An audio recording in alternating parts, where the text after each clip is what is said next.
What is it exactly that I'm here to do? What is it that my soul wants to accomplish in this lifetime? What is my unique divine message that no one else on the earth can bring but me? Fear drains our life force energy. Love expands and empowers our life force energy. What do you see in us, humanity, that we still can't see in ourselves? Beyond right and wrong, there is a field. I will meet you there. And in this field of consciousness, it is only innocence and love. And the word love is really overused and misunderstood. But once you experience it, it changes you forever. And I'm talking about a divine sort of love. We want you to be completely free to be exactly who and what you are. We want you to stop adapting yourself to your environment, your circumstance, to other people, places, and things, ideas. We want you to embrace that and then live it loudly in front of the world.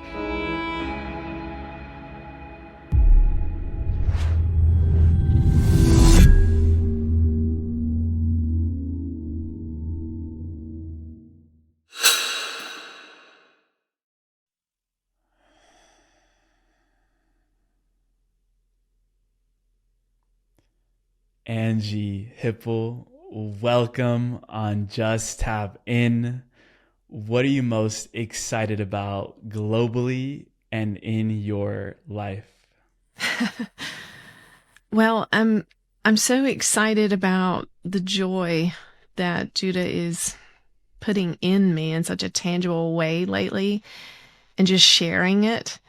It feels like 1,000 little kids on Christmas morning who came downstairs and saw all their heart's desire under the tree with the lights.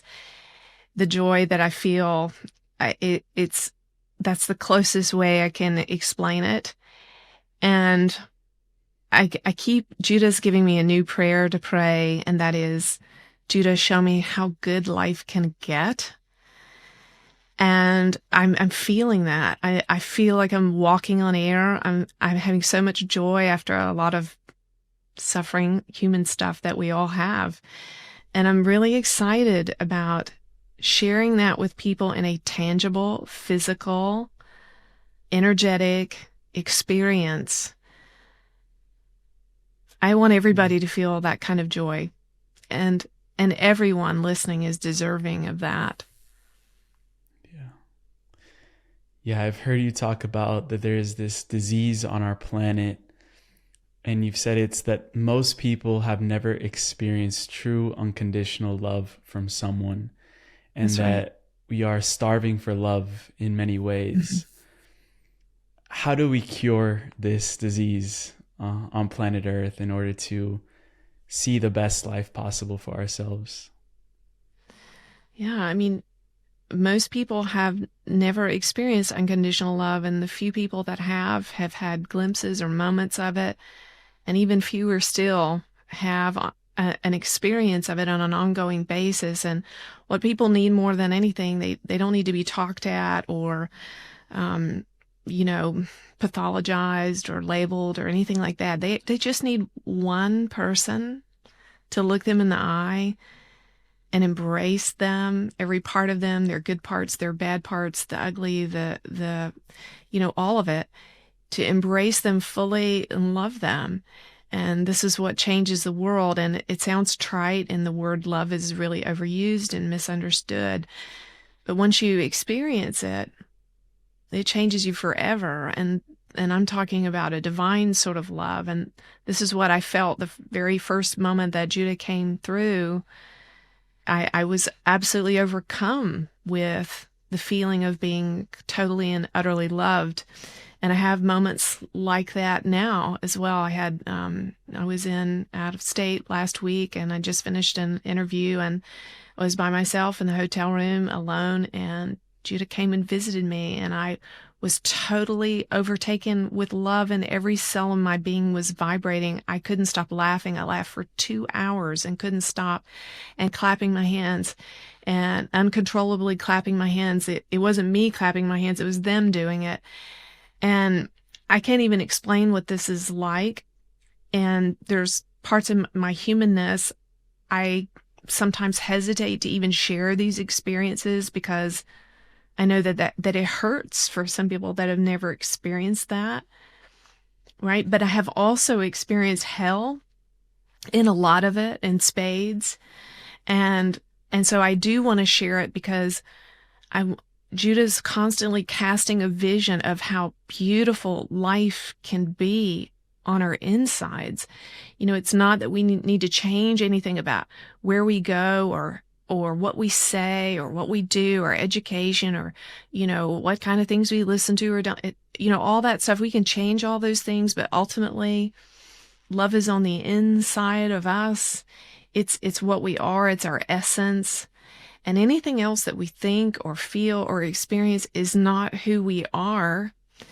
And so for people that have never had an experience of someone else loving them, it can just feel like this sad existence of constantly looking outside the self to find this. But it's once you feel it from the inside out and you know that it exists, you never look anywhere else.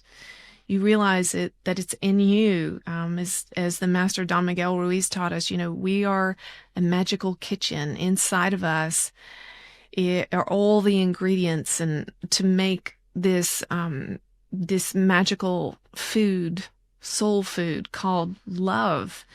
And once you realize that you have this magical kitchen in you and it's fully stocked and it's magically restocked and restocked and restocked for every good and perfect and wonderful feeling that you ever want to have. If somebody knocks on your door and says, "Hey, I've got a pizza here for you.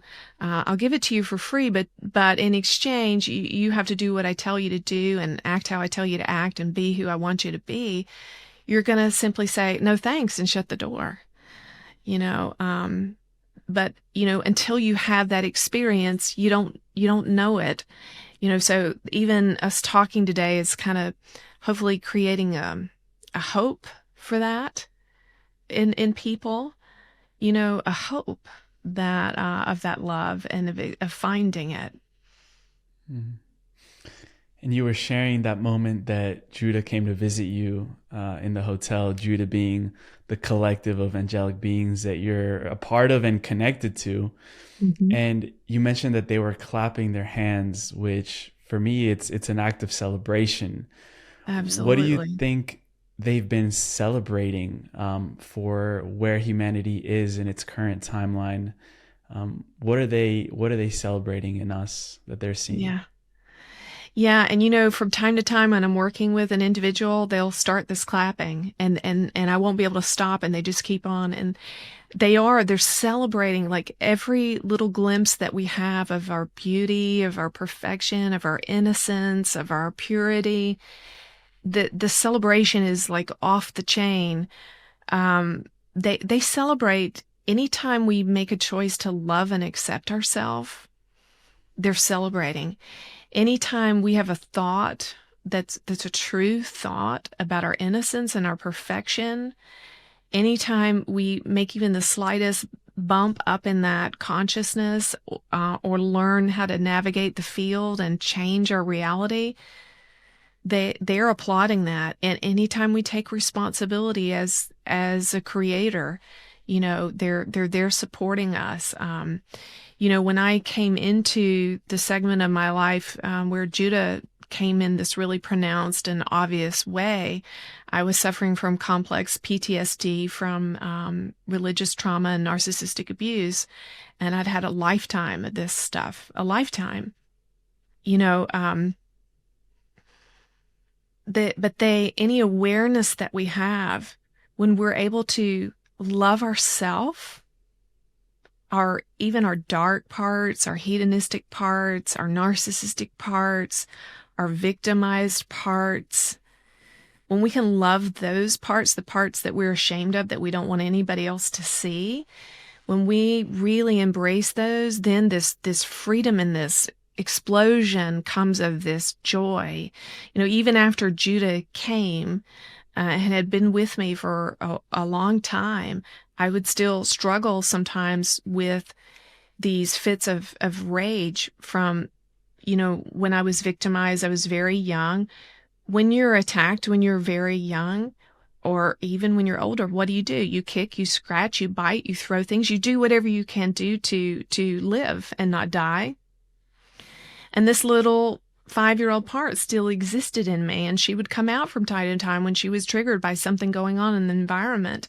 And I was deeply ashamed of this part of me, and I kept crying out and saying, Judah, help me. I want to be free of this. I don't want to act this way. This is not who I am. It's not in alignment for me. And Judah taught me that I had to stop hating that part of me. I had to fully love and embrace and accept that part of me in order to heal it. And so I literally got to a place where I could go into one of these rages and meltdowns. And in the middle of it, I could feel my soul. I could feel me talking to myself and saying, it's okay, sweetheart. I love you. It's okay. I understand. It's okay. And I would just talk. Literally, my soul, my higher self, would just ease and nurture and comfort and relax these ego parts. We're all suffering, and the suffering that is happening is because of our perspective about what's going on in our life. We suffer at the hands of our ego. We suffer at the hands of our thoughts, our emotions, our conditioning. But the way out of it is not to vilify or polarize, with the ego. And the more resistance we have to those parts that are causing us suffering, and we think of ourselves as the victim of our own ego, it's still more of that ego mentality, victimization. So, Judah's constantly working with me and with others about this big secret of spiritual life and becoming enlightened. To be fully enlightened is to love and accept everything about yourself in all realms of time and space, and everything about the other, everything about whatever's going on the world stage. Like Dr. Hawkins taught us that Hitler was a 60, his level of consciousness. And you know who else has a level of consciousness of 60? A Komodo dragon. What? And you know what a Komodo dragon does when it sees its prey? It bites its prey, it poisons it, it waits for it to die, and then it eats it. But none of us stand around and say, Komodo dragons are evil. They need to straighten up. They need to get their act together. They need to behave better. No, we don't do that. We just know the Komodo dragon is doing what it has the level of consciousness to do. It's just doing what it's in its nature to do. And so some of the work that we're doing with Judah is to go deeper with forgiving the self and accepting the self, because no matter what you've done in your life that you feel ashamed of or guilty about, you literally did in that moment the highest and best thing that you could do in that moment with the light and the level of consciousness and the circumstance that you had. And that's true of all of us everywhere. And so really, in truth, there's nothing to forgive. And guilt is a major energy drain, And in my background was fundamentalist Christianity. I was raised in that. That was my entire worldview. Everything I thought about myself, about others, about life, about the world was shaped by this thinking. And guilt was one of it was the root system of it. Right. And so guilt is a major energy drain. And if you live with guilt for enough years, you eventually will become mentally, physically, emotionally sick. What do you feel humanity has most misunderstood about our innocence and how that's connected to the love loving of every aspect of ourselves that you're speaking into. Mm-hmm. Well, I heard a phrase once before, and I've never forgotten it. And it says that you're never as wise as you were the day you were born. So when you think about the day a baby is born, that baby has no conception that it needs to earn love, earn food, earn comfort. And the parent doesn't expect the baby to earn love, to earn comfort, to earn protection, to earn safety, to earn kindness. No, the mother just loves the baby because they exist, and they're perfect, and they're innocent, and they're beautiful, and there's nothing the baby could do wrong. The baby could scream at the top of the lungs, and the mother still loves them. And this is who and what we are at our core, our enlightened self, which we all are. We are enlightened. There's just layers of things on top of it that transpired after that beautiful moment of birth. But this is who we are. We are innocent. We're perfect. We are all doing the best that we can with the light and the love and the energy and the circumstance and the education and the financial situation that we've been given. And we are perfectly innocent in consciousness. And there is no wrong. There is no right. Rumi said, beyond right and wrong, there is a field. I will meet you there. And that's what you and I are doing today, sweetie. We're doing it with your beautiful listeners. We are meeting in this field that is beyond right or wrong. And in this field of consciousness, it is only innocence and love. And whatever is in our personal field, our fifth dimensional higher self, Judah's taught us that each of us has our own personal field that exists in the fifth dimension. We call this personal field the higher self. And in this personal field is everything you've ever thought, felt, heard, seen, tasted, touched, experienced in every lifetime, in your past, parallel, present, and future lifetimes. It all exists now in this field, which is the higher self. Judah is my higher self. We just give it the label Judah just for reference. But it's the field of my personal field of consciousness. And so each of us has our own Judah. And we have in this field this divinity, this perfection, this innocence, this purity. And there are memories and pain stored in that field. And one of the most beautiful things that Judah's teaching me right now through my experiences of interacting with people is how to permanently clear pain from the field. And it's absolutely doable. And when we do that, that's when we begin to have these experiences of knowing ourselves as love, knowing ourselves as God, knowing ourselves as perfect. Mm. And what's interesting about your story is that pre-Judah, for many years, you were a school teacher and working with children, and you most likely had a curriculum that you had to teach children in those classes. If you were to be in a schoolroom with the children that are coming onto the planet right now, what do you feel would begin to, what would that curriculum begin to look like for these new souls, these children that are stepping forward, that will be the leaders and the spiritual leaders of our future? What would you teach them? And maybe, what has Judah advised in terms of what we need to learn the most at this moment, and what's coming for our species in the near future? Well, gosh, there's so many things. One of them is I would want to help them understand that they walk in two worlds, that they are humans, and I want them to be fully embodied in their bodies and enjoy their bodies and the joy of life and their perfected state, and also help them to understand that they walk also in the other world, the unseen realm. And I want them to know that they have power in the unseen realm. They have power to alleviate suffering. They have power to change things that they see on the world stage just with their intention and with their focus. And I would teach them really concretely how to do that. You know, very, very simply, I would teach them to trust themselves. To trust themselves.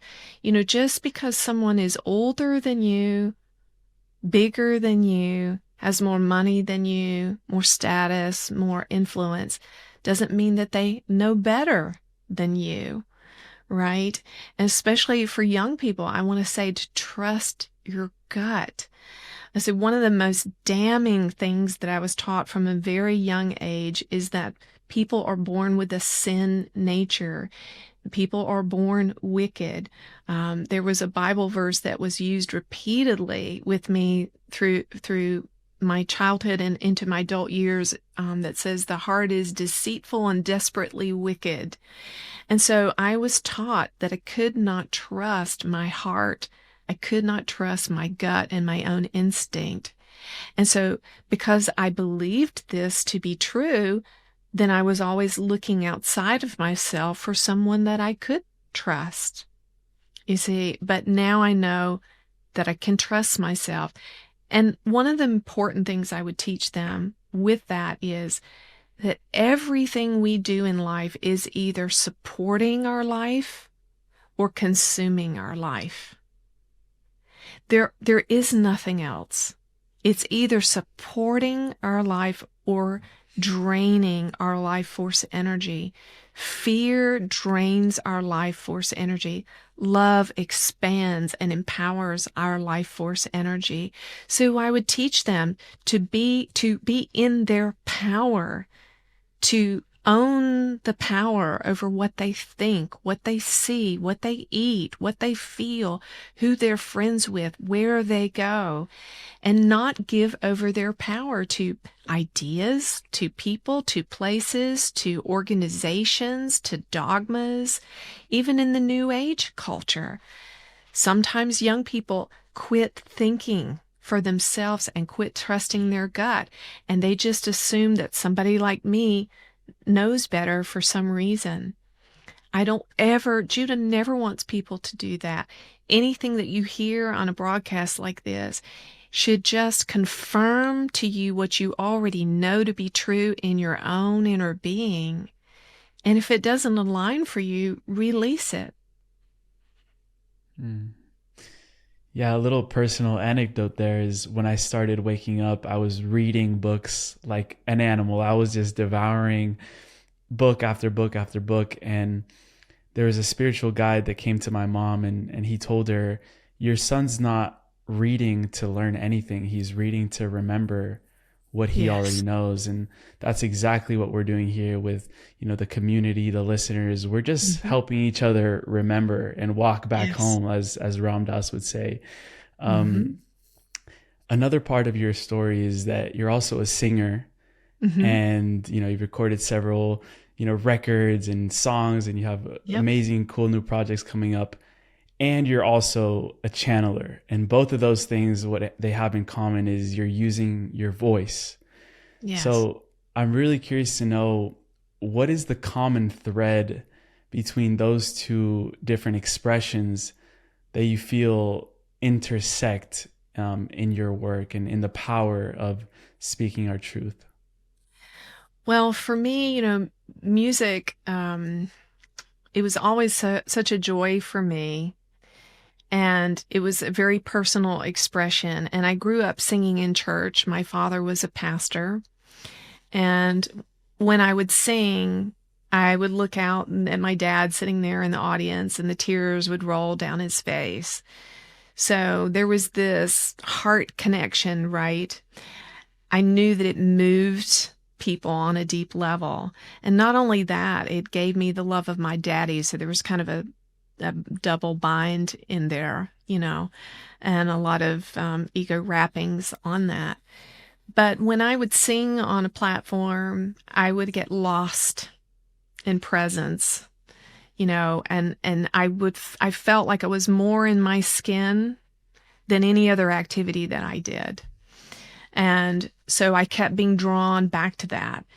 And each of you has your own thing like that. It's the thing that you can do that you get lost in. Maybe you start it and you look up, you think 10 minutes has gone by and it's been 4 hours, right? It's different for everybody. But this is the throat chakra area of consciousness.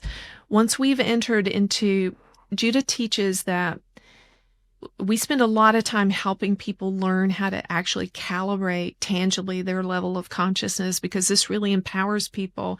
When you know the truth, you know if something's good for you, it's life affirming, or bad for you, it's consuming your life. When you know and understand how to find that information about anything or anyone you're encountering, that's super empowering. So each of us has a floor of our level of consciousness and a ceiling.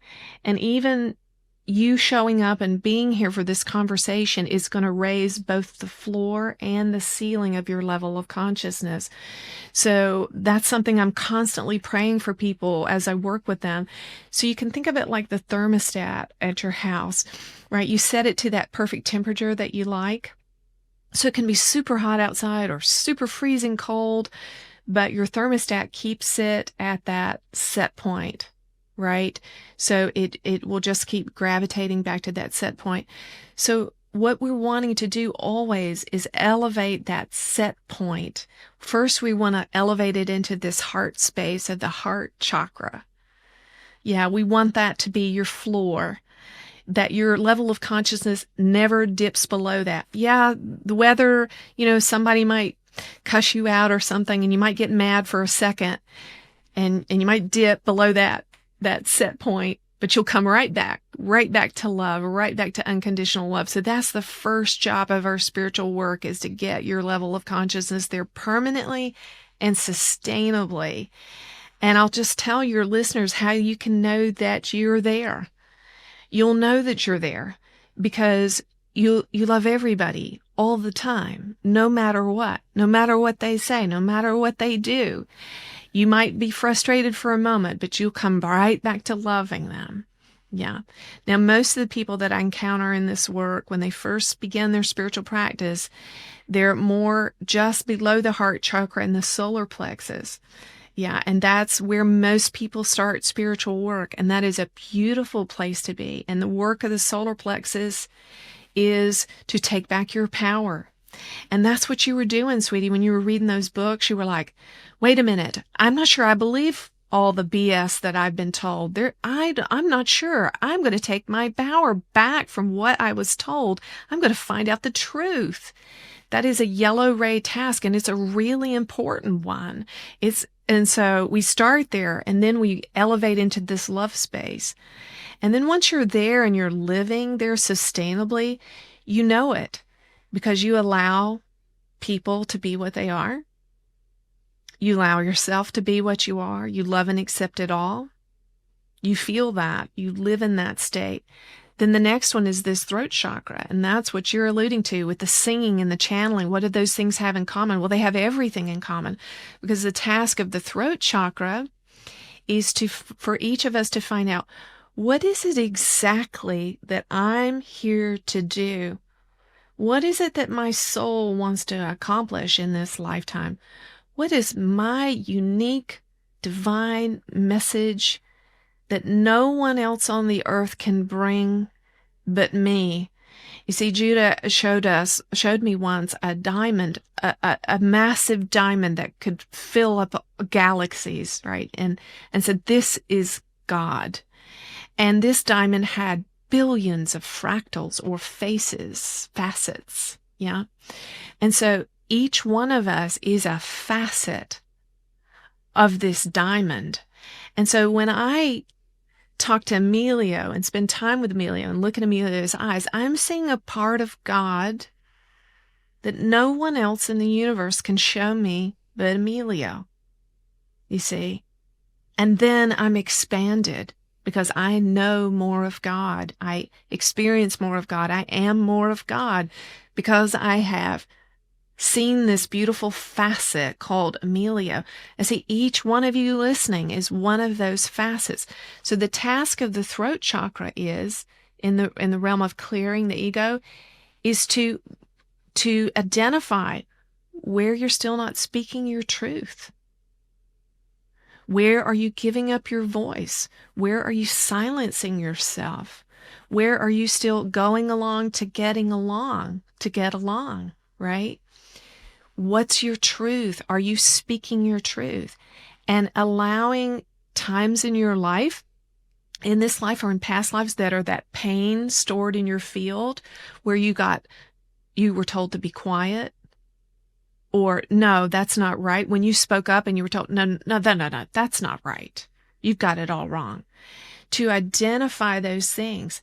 And if you don't know how to clear those yet, you can just do this. You can say, Judah, please tag and treat and clear any time, any experience that I've ever had in any lifetime where I was silenced and where I didn't speak my truth. Please tag and treat that fully in every realm of time and space, in every density and dimension, every reality and frequency band. Judah, do a massive change history on every time I've given up my power or my message and haven't spoken my truth.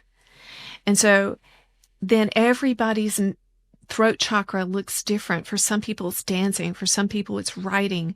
For some people, it's making $1 million business deals. But it's the unique expression, your message, the facet of God you represent. I did a session with a beautiful Lebanese woman last week who is the CEO of a major bank in London. I asked Judah about her level of consciousness. She's in this love space. She's permanently, sustainably there. She says her employees cry when they have to leave and go on to another job. They don't want to leave her. I said, yeah, sweetie, because you're the first person ever that they've ever met that unconditionally loves them. I can't tell you like how good that feels to my heart to know that there is a woman of unconditional love and acceptance who is the CEO of a major worldwide bank. I'm like, yeah, that's a high timeline. I love that. And so wherever you are, whatever you're doing, speak your truth, speak up for yourself, take your power back, speak from love, and know what your message is. In those early days of channeling for you, Judah said, record everything and share it. Mm-hmm. Why do you feel that the sharing it portion was so important to Judah and getting it out and sharing that? Because we can speak our truth in our closet and no one's hearing us. But then we would be doing, in a sense, a disservice if we're just keeping it in. So why is sharing it so important? Hello, beautiful family. Quick one today. I just wanted to take a moment to thank each and every one of you that have subscribed to this channel. Your subscription means more than you know. Even though it's free, what you're doing is you're empowering a whole channel to be able to do this every single day and continue showing up in the way that we can with all of our resources on hand. Thank you for contributing to the growth of this channel, for sharing it with the people that you love, for creating a conscious movement of individuals that are seeking the sovereignty and the divinity of their soul. This is why we're here. And if you haven't already and you're enjoying this content, I invite you now to look below on that little button that says subscribe and welcome you properly to this community. Thank you for being here. Thank you for being who you are and being pure love and radiating that with everyone that you see. Back to the episode. Well, sharing our experience is everything. There are some people in the spiritual space that say, well, don't tell your story. But I really disagree with that, especially when you have victory in your story, right? I know when I was a young mother and I was married to an alcoholic, I heard other young mothers who were also in similar situations. When they shared their experience, it was a lifeline to me. It was transformative. But Judah wants us to share because why would you keep the goodness to yourself, right? And when you share your experience, it is transformative. Like, why do we read these books, these ancient books called the Bhagavad Gita and the Tao Te Ching and the Bible? Why do we even read them? Like, why bother, right? Even the Bhagavad Gita itself, a gorgeous sacred text, which I love so much, it says, to the one who has experienced Krishna, there's no need for the sacred scripture. And so, yeah, let's share our experience. Those scriptures were written by somebody who had a really super cool, amazing experience with divinity, and they wanted to share it. That was the point. The point was not to build religions around it, and crusty, monuments or gold Buddha statues or anything like that. That was not the point. The point was just to share the experience, because in the sharing of it, this is, Judah has taught us, why do we share it? Because of vicarious learning. So I raised 3 teenagers, 3 kids that eventually became teenagers, and now they're all adults. And, my youngest daughter, she watched the older 2, they were teenagers when she was a tween. She watched them do stupid stuff, like crazy stuff that teenagers do. And she watched them and thought, I don't think I'm going to do that. And so there are a lot of things that she didn't do because she learned vicariously. And see, that's what we're doing when we read books and we listen to podcasts like this, and what we're wanting to do is avoid suffering. Like, why fall in a hole and get stuck in a bottomless pit if you can walk around it? Yeah. And so that's why I'm sharing Judah's wisdom and messages, because I don't want you to fall in the same pits that I fell in. I want you to have the joy of walking around it and not enduring that sort of suffering. And Anjie, before we bring Judah in, I think you know where I'm going with this. What is a piece of your story where you have experienced that divinity that you feel called to share for us today?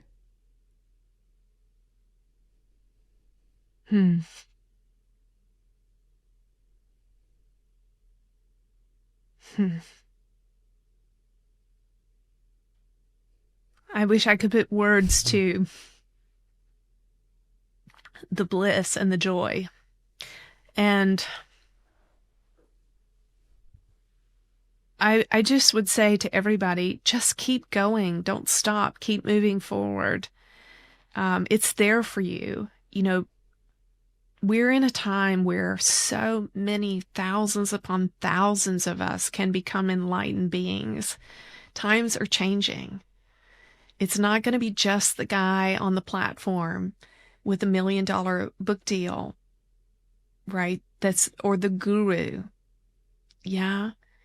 It's the people, it's the garbage collector, and it's the nanny, and it's the cook in the kitchen. I mean, everybody can experience this divinity. And I just asked Judah to impart it to you through a tangible experience, because when you experience something, nobody can take it away from you. Nobody will ever convince me that Judah is not real. I have people put comments in, they say I'm delusional or this or that or whatever. It's fine, because nobody can take away from me what I've experienced. And it's the same for all of you. And if you haven't had encounters like this yet, just ask for them. They will come. They absolutely will come, and they will come for you. That's so powerful. So powerful. Once you experience it for yourself, no one in their right mind can convince you otherwise. So that's a powerful message, Anjie. I would love to bring in Judah for a few deep dive questions. If you want to let us know what your process is and all of that. And I'm ready. They're ready. You go right ahead. Mm-hmm. Yes, we are here. My dear, please go and proceed. We are here for your precious and beautiful listeners. Mm-hmm. We are happy to answer your questions. What do you see in us, humanity, that we still can't see in ourselves? You cannot see how powerful you are. You are angels. The Christ said this. He said, you are the sons of God and you are the angels. He said this very clearly. There it is in print. It is you. You have an angelic nature. Think of whatever wild and wonderful and fantastic things that you think angels can do. They can heal cancer. They can, they can mend a broken heart. All of these things you can do as well. You can do anything we can do, and anything you can do better than we can do. You are headed back into your eternal angelic state. You're going to be so full of light that yes. Even your auric field will beam. There are even some on the earth today here. There have been stories, rumors of them in the past, but there is a whole generation of these new humans who will barely need to eat. They will literally exist on light, and life force, life-giving energy. It's for you. It's for anyone who listens and says, I want that. It's for you. It's for you. It's for you. How would you compare humanity's current unfolding with that of a caterpillar transforming into a butterfly?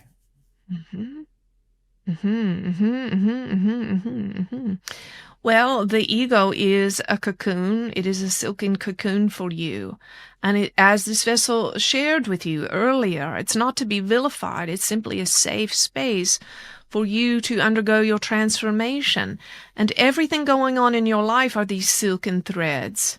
Every encounter, every word, every experience, every job, every partner, every divorce, every heartache, all of it are the silken threads wrapping around the beautiful, beautiful you, and allow yourself to die. Allow it all to die. What is old, what you're attached to, your roles, your ideas of who and what you think you are, or what you can be, all the limiting beliefs. Allow them all then to die completely and fully within the cocoon of your experience. And this is not a death, an eternal death. This is a transformation. And you are becoming your angelic, enlightened self. And you will break through in due time. You will break through the cocoon of the ego and all of the pain and difficulty of earthly experience. You see, when a butterfly begins to spread its wings, when that caterpillar has then become the butterfly, it cannot, you cannot from the outside open up the cocoon to allow the butterfly out. In fact, if you do that, if you touch the cocoon and break it open, you will kill the butterfly. No, the butterfly must spread its wings, must stretch, and exercise its own strength in order to break through the cocoon. Many of you are doing that now. You are doing that. Even as this vessel said, you must take back your power to the people, places, things, governments, political parties, educational systems, banking systems, everything you have given your power over to. Take back your power. This is you butterfly, you, stretching your wings to break through the cocoon in order to fly and be the beauty that you are. The transformation is inevitable. Inevitable. Every caterpillar will crawl and crawl and crawl and munch and crawl and munch and crawl and wander aimlessly until it doesn't anymore. Until it doesn't, until it dies, until it transforms into what it's going to be, meant to be all along. What could you say about the wider timing of why these new humans are emerging now? Well, the conditions are ripe upon the earth. For you see, the Christ even spoke of this harvest. He says, look at the fields, they are white unto harvest. He could see into the future of humanity. You see, when you plant a seed in the ground, you don't stand over it and fret over it and yell at it or push it or pull it. You just allow it to be there to seemingly die in the soil. And you know that in due time it will grow. Humanity is this way. Humanity was seeded into the earth. And there has been and is a seeming death of the old, of the Homo sapiens now are emerging as Homo illuminus and Homo spiritus. And all of these things are happening as a natural evolution. There is nothing that would have stopped it. There is nothing that could have blocked it. It was always meant to be, seeded by the creators of humanity. And everything coming to fruition now. And what a joyful time it is. And just like that example that you used with the Christ, how do our memories of future timelines affect this present moment? Well, your future self is always reaching back to you and calling you forward. We are the future angelic nature of this vessel, and we are here. We are here showing her who and what she really is and calling her forward into a perfected state. And your higher self, each of you, your higher self is doing this for you. We encourage you to connect with your higher self. You may say, well, I don't know how to do it. Well, we will tell you. You simply put your hand over your heart and you set the intention. You set the intention to connect with your higher self, and so it is. And so it is, and you feel the elevation of the wisdom, the love and wisdom coming through your two little lips and your actions and all that you do. Yes. Why has the law of attraction wounded many people? Well, this vessel understands this very clearly, for in her new partnership and in her awakening process, it was told to her by her partner and by many others in the spiritual New Age community, you're creating this. And she could not wrap her mind around why she would create such suffering for herself in her inner being. It was very painful to hear this. And so we encourage you to go gently with this law of attraction. Are you the infinite creator of everything going on in your experience? Absolutely. But understand that you are not intentionally, consciously creating suffering. Suffering is created at the hands of the ego by ignorance. The Buddha pointed to this. He said, there is no sin, there is only ignorance. And the Christ looked down from those who crucified him, nailed him to the cross, and said, Father, forgive them, they don't know what they are doing. So you don't know what you don't know if you don't know it. And you don't know it until you know it. And this is what awakening is. Awakening is realizing the truth that somehow on some unconscious level, there are subconscious beliefs buried in your personal field and in your inner being that are creating things that you don't want. And so the law of attraction can feel painful, especially for those who have suffered at the hands of others' unconsciousnesses and their unconscious behaviors. But we want to teach you, and this vessel is constantly teaching you through our work and her own practical and human teachings, how to locate these subconscious beliefs and clear them permanently from your field. Because you may not have planted the original seed, but it has been nurtured in your inner being, and it's producing things that you don't want. And we recently showed this vessel a picture of when she was a little girl in first grade, and she loved to play the three-legged race. She would have her leg tied to her friend, her dear, sweet, little cute, her first little boyfriend. And the two of them moved synchronistically together, and they won the race every year on field day because they loved and trusted one another, and they were able to move together in harmony. And this is, we want to give this as an illustration of the ego and the higher self.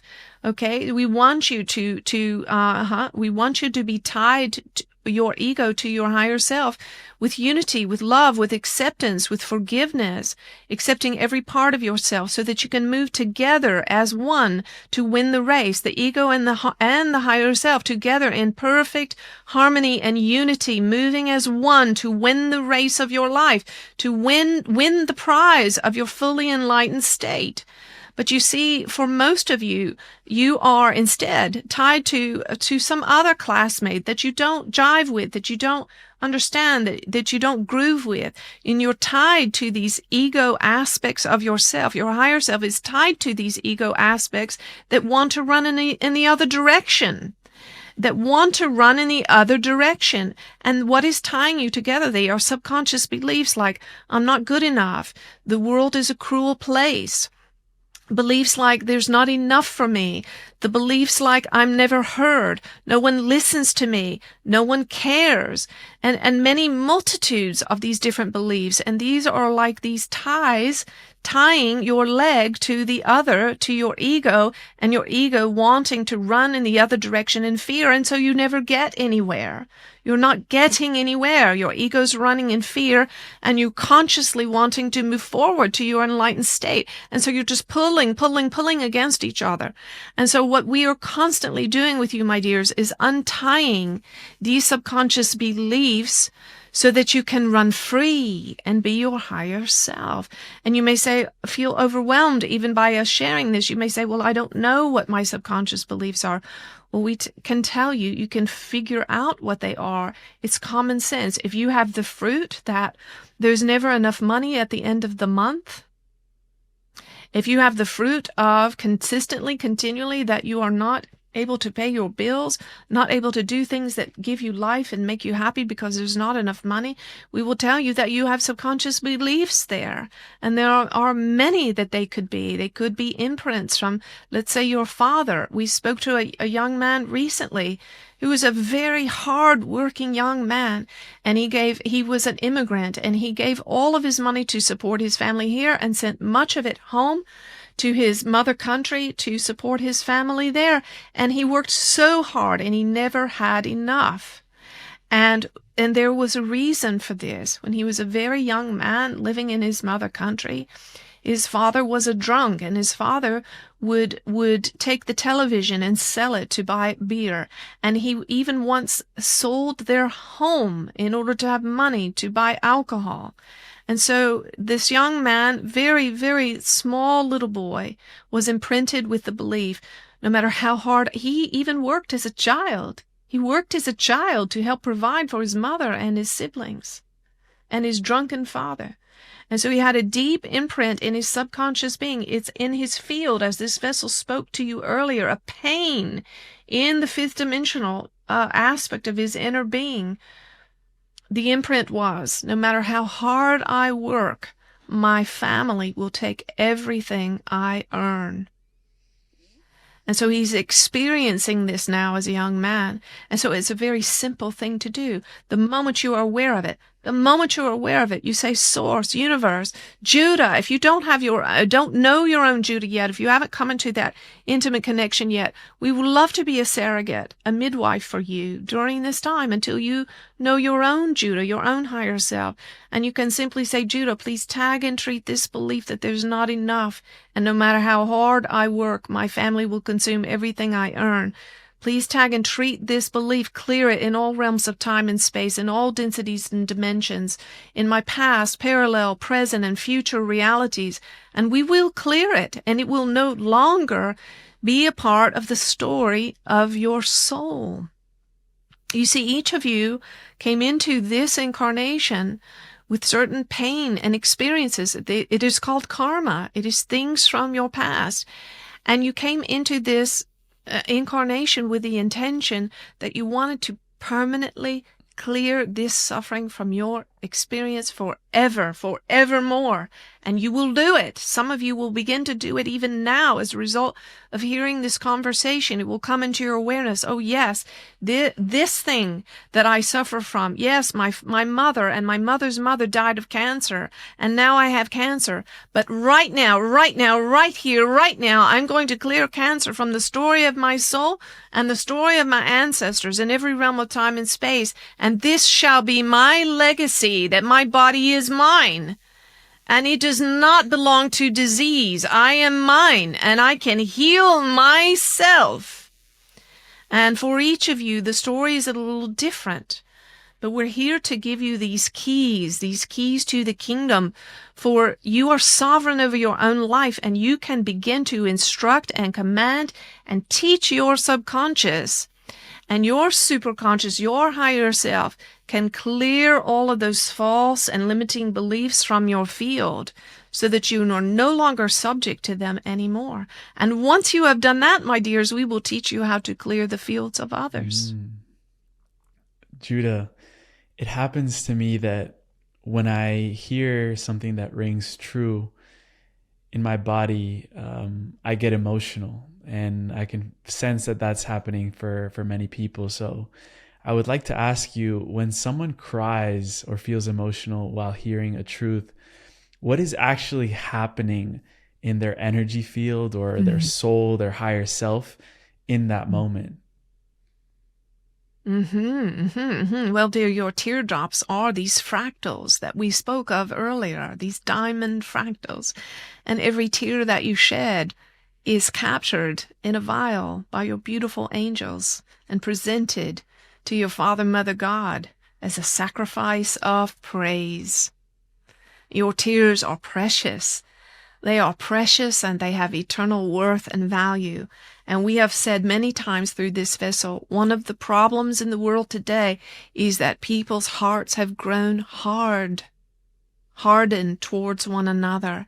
And so we love tears. We love tears. Tears soften the soil of the heart.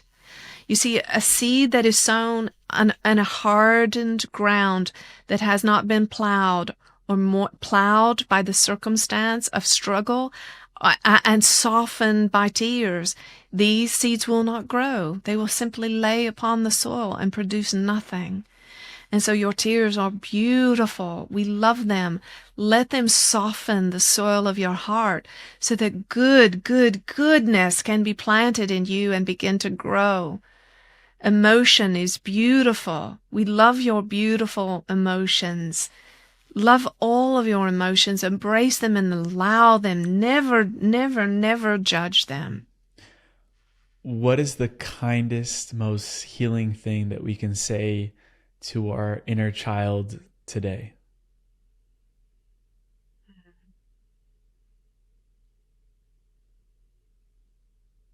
I fully love and accept you exactly as you are. There's nothing you have to do or be or say that will add anything to your worth. You are worthy in my eyes. And nothing you can do will disqualify you from my love and my support. I will never distance myself from you again. Forgive me for any time that I've held you separate. I love you, and I'm going to come close, and I'm going to stay close no matter how you behave, no matter what you do. I'm here for you. Judah, Anjie has called you the Oprah of the cosmos. And Oprah is quite known for giving away cars, trips, houses.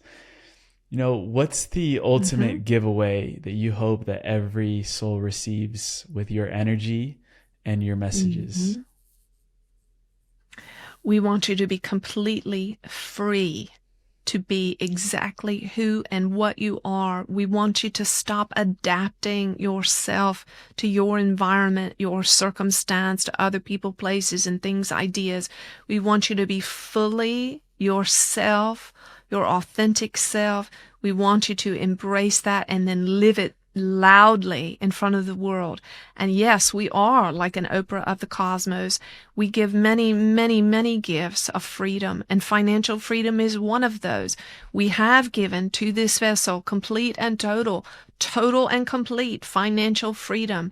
The financial freedom is the evidence of the freedom that she feels on the inside. It is the tangible evidence, energy of the love energy of which she is imbued. She will never, ever, ever, ever, for the rest of her life or in any life to come, be in need of anything that she wants or needs. We have this gift to give you as well, to give so many of you that are listening. And we want you to know that when you take back your power and you start being true to yourself, you show up for yourself, you allow your God self to begin to shine, then the finances and every possible good thing will follow. They will follow. They are the evidence. They are the evidence of your inner freedom. Your inner freedom. Yes. And we want you to be free, not just in this lifetime, but in all of your past incarnations. We want the freedom to bleed back through and into all of your past experiences from the moment that your individual soul individualized out from source. We want to redeem every single experience of fear, lack, limitation, and suffering from that moment until now, so that you can be your God self going forward. Yes, absolutely. And bring freedom to others. We want you to be, listen, young people. We want you to be the Harriet Tubmans of this generation. We want you to be the Moses of this generation. You have the scent of freedom on you. You have the scent of freedom. We're going to stock you. We're going to stock you up with everything you need. Everything you need to create this underground railroad, this freedom train. This freedom train. Listen, dear one, we're going to give you everything you need. Take every enslaved soul you can find that is willing to take a risk on you and what you share and bring them all the way to freedom. How does one become an enslaved soul? By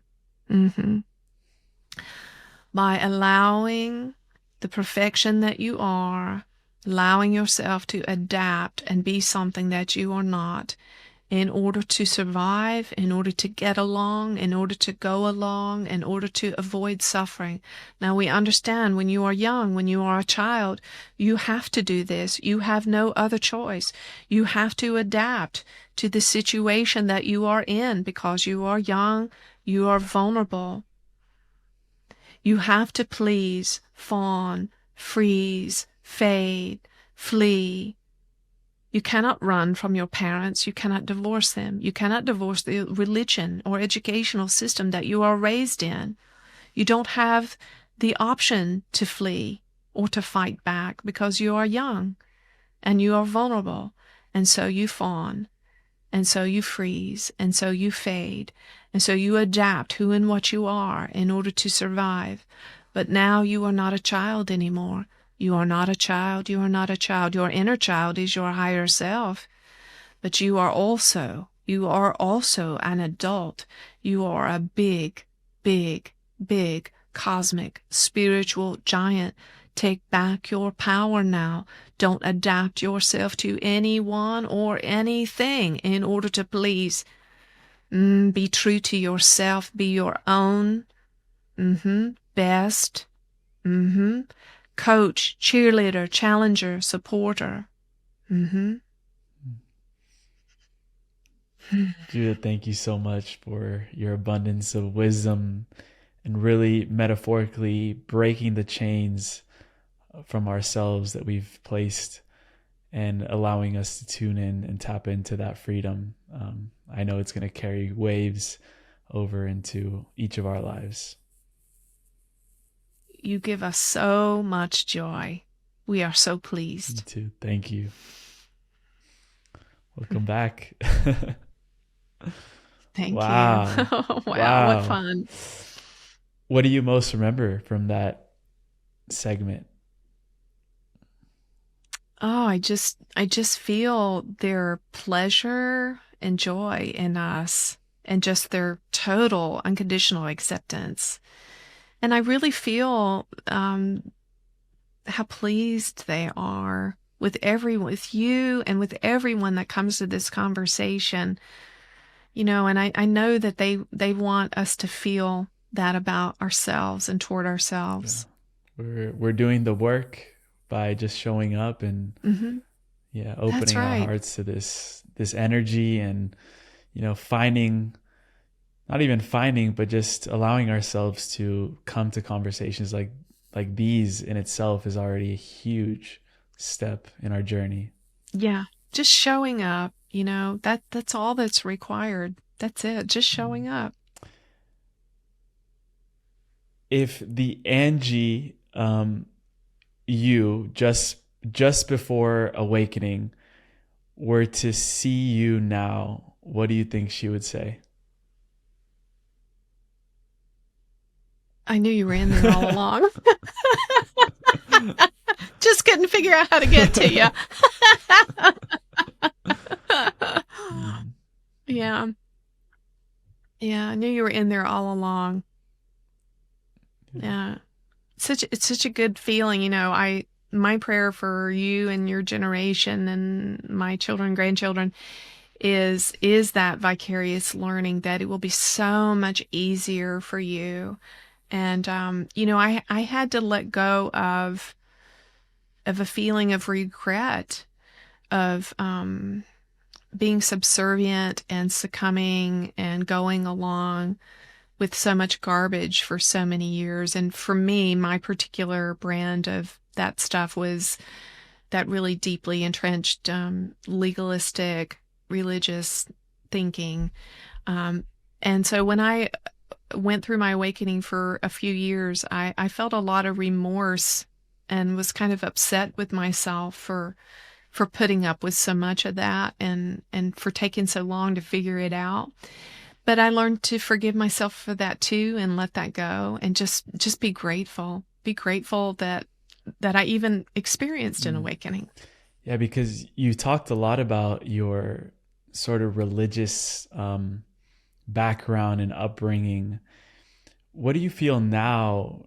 In what ways has your desire to know God and the Christ that you brought up multiple times in the conversation, how has that changed now? Oh, everything's different. And another time we can have a a deeper conversation about some of the trauma and religious abuse and different things I went through. But all what was there all along and is still there is that soul, that little girl that really wanted to touch the divine and experience the divine and knew that there was something more than what she saw with her eyes. And she was there all along in that religious paradigm. It's just my mind made a lot of wrong assumptions that the very real experiences I did have with Christ and with the divine when I was young, that they were because of the church. And now I understand that instead it was in spite of the church. Mm. And unfortunately, there just weren't any people in my religious and spiritual community that knew what to do with a little kid that has these different kinds of Yeah. experiences. It's so interesting because we're actually recording this the day after the Pope was announced passed away, that the Vatican Mm. revealed. And what do you think that means to the paradigms of religion now? Obviously, there's a whole internal process to choose the new pope, but like symbolically speaking, what do you think that represents, Mm-hmm. that death that we just experienced? Yeah, and right here at Easter as well. Well, no one needs an intermediary, right? And even with Judah and my work with Judah, I always emphasize that as well. Judah is not another pope. not another pastor, not another preacher, not another spiritual teacher to tell you what to do and how to live your life. They're only here as supports and loving guides and friends to just affirm to you what you already know. And it is time for us to let religion die.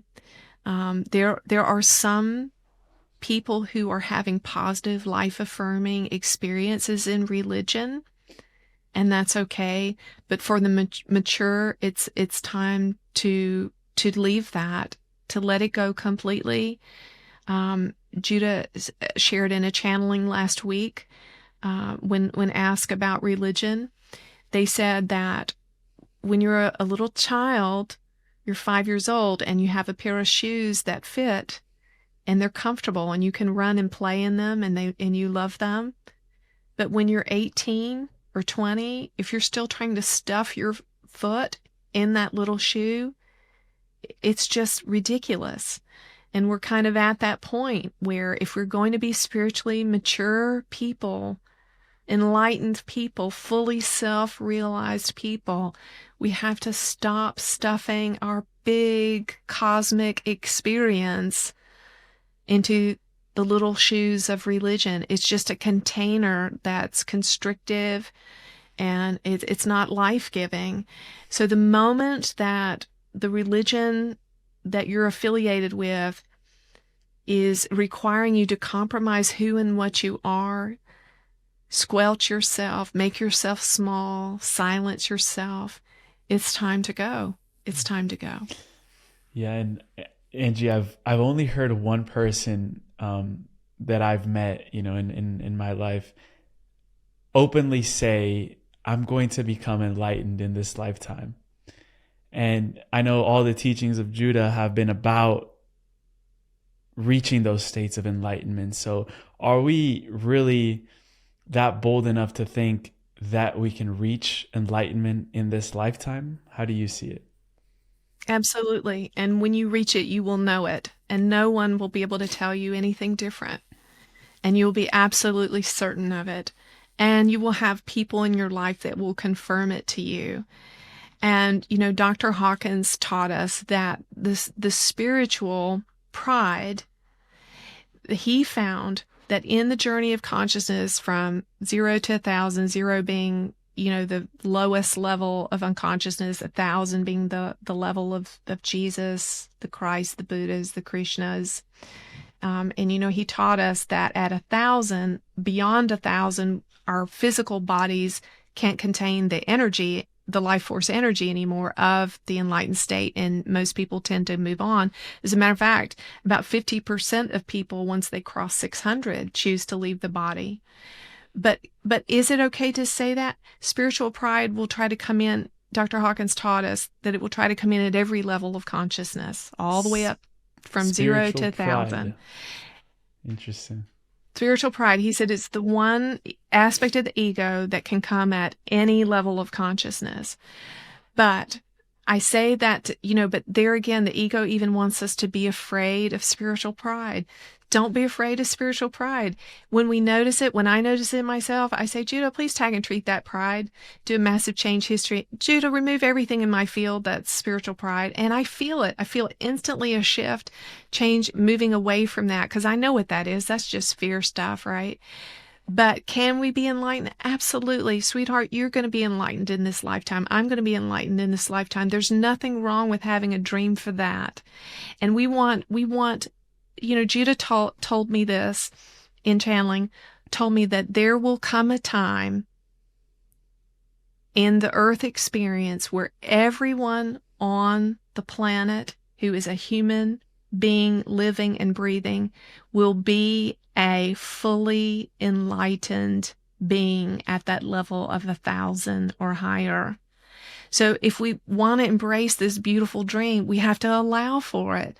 We have to allow kids that are 10 and 20 and 30 and 40 and 80 to become fully enlightened. I met a beautiful gentleman on a call the other day. I knew he was an enlightened being. I knew it. And he shared with me when he was a young man, just like yourself, he had a dream to be an enlightened being. And he's in his 80s now. And he said to me, I'm dreaming of this day when I'm going to experience that white light, full on explosion, and I'm going to be enlightened. His mind was holding on to this one little last idea that it had to look a certain way. And he had to experience full enlightenment in a certain way. And Judah told me unequivocally, and I know it to be true, that this gentleman is already an enlightened being.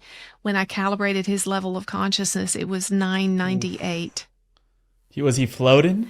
He was just floating in the call? Yeah. Well, it's funny that you mentioned that, because Judah showed me a paperweight, a rock on a sheet of paper. And Judah showed me that he's just barely holding on to his body. Judah told me that 75% of his consciousness is not resident in his body anymore. Only 25% of it resides in his body. He's so blissed out all the time. But to answer your question, absolutely. Yes, absolutely. You can be an enlightened being. And when you cross that threshold, you will absolutely know that you are there, and no one will be able to take it away from you. And it doesn't matter whether they call you master this or that. None of that matters. Didn't matter. What matters is it's you, and it's your experience, and you're being who and what you are at every level of enlightenment, from that 600 to 1,000. Literally, Dr. Hawkins taught us that it cancels out the negativity and the lower frequency and vibration of hundreds of thousands of people on the planet. Just you're breathing in and out and just doing life. I've heard you use this term earth angels before, and I'm really curious to understand why an angel would choose to come all the way down into density and physicality to earth. Because they don't know better. They don't know better. I'm just kidding. Because they don't know how awful it is. And if they did, they wouldn't do it. No, I'm just kidding. I think they do it because of their deep love for humanity, and their deep respect for the struggle of those caterpillars in the cocoon. You know, that they see the struggle, they see the difficulty, they see the hurt, the pain, the trauma, and they also deeply appreciate the process and respect the victory that comes to the ones that overcome. And I think that some of them these angelic, Emilio, speaking of the angelic souls who decide to come and be born as humans and have a human experience, I think they do it because they want to deeply and intimately have compassion for the ones that they serve from the angelic realm. They want to know what people really go through. Yeah, you learn through experience. So beautiful. Angie, we end every show with a segment called The Final Trio. Some questions that we ask at the end. But before that, where would you send people to connect with you, with all your work and the beautiful teachings and offerings that you're putting out there for all of us to get enlightened in ourselves? Yeah. We're at thejudahchannel.com, and you can find us in all social media outlets and YouTube at the Judah Channel. We have a lot of free offerings, and we have some really cool transformative tools. We have tools for clearing subconscious beliefs and training you in how to clear your personal field of pain and those old subconscious beliefs. We have another course called the True You Accelerator course, and it takes you from wherever you are at your level of consciousness right now, all the way to the door of the most enlightened state. And my prayer and intention for those is just to take you as far and as high as we can, as fast as we can, that's safe and respectful for you and your experience. And we'd love to serve you in any way we can. Beautiful. And you guys will all find that in the show notes, where you can go directly and connect with Angie. Tell her we said hello. Tell her we sent you. Give her a huge hug for us. Yes. And for the final trio, the first two questions are actually personalized to each guest. and the last one we ask at the end of every show. So the first one Okay. is, what's one truth that used to scare you but now sets you free? Mm. Um, that I create my own reality. That was really scary for me for a long time. And it was a hard pill to swallow, especially when I looked at things, that I created for myself and the people I loved most that was hurtful or painful. But now it really is freeing to know that whatever goes on in my life, I'm responsible for it and I can shift it in any moment of time.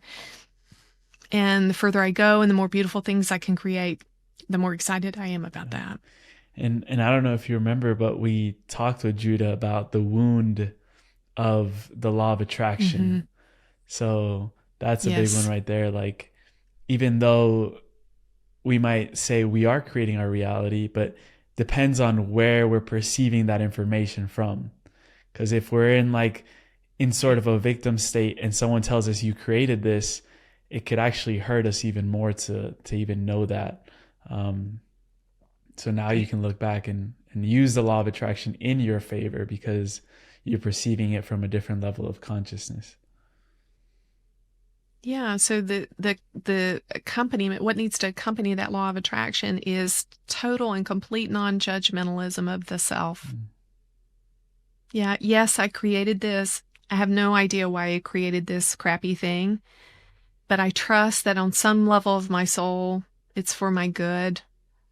And I'm not going to judge myself for creating this, but I'm going to take back my power and create what I want instead. Beautiful.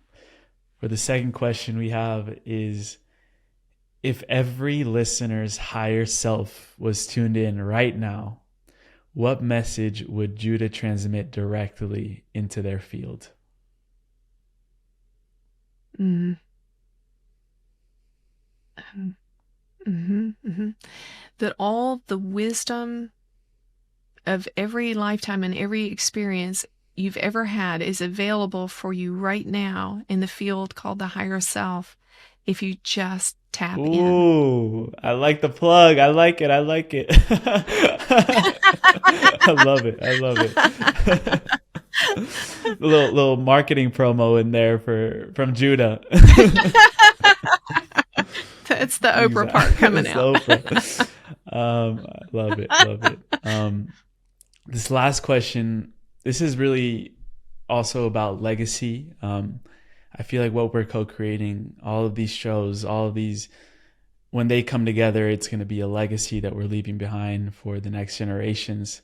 Yeah. So we call this question the time capsule question. And it requires us to travel a little bit out into the future, around 15 to 20 years down the line. I chose out those time frames because I believe that's a time in history where the young generations of today will be stepping more into leadership positions around the world. And just like any great leader, they're going to need great mentors, great resources, great access to tools and wisdom that are left by their elders and left by the people that came before them. So you were given the opportunity to leave behind a time capsule for these leaders that they would open down the line in the future. And when they come across your time capsule and they open it, they'll be equipped with all the necessary, Anjie Hipple, Judah tools and wisdom that they would need to then go out and create the new earth and lead in the new earth. So what would you leave behind inside of the time capsule? It doesn't have to be something necessarily physical. So you can fit anything in there. There's no limitations on this question. But what would you leave behind for the future generations? Well, I would leave them a big, long, too long mother's hug. One that's so long that you finally break down and cry and let it go. I would leave them a big, long hug that would help them to just let it all go, whatever it is.